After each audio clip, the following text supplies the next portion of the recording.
ไก่ไต่น้ำไก่ไต่น้ำพี่น้องสุดยอด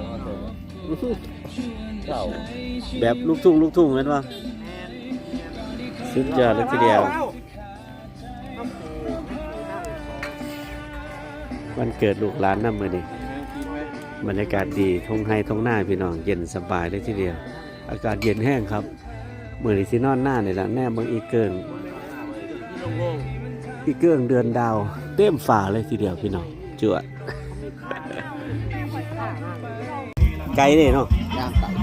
ไไก่ก่ เนื้ออยู่ข้างล่าง ไก่ตีที่ไม่ผ่านนั่นปะ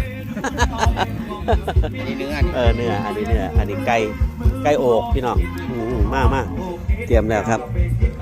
อย่างครับแก้มครับสงท้ายปีเก่าตอนรับปีใหม่กำลังมาตอนนี้กำลังลังมา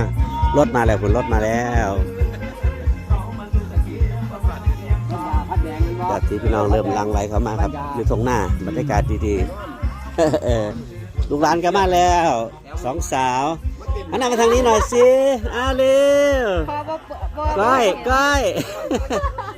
โอ้ยหลานก็ได้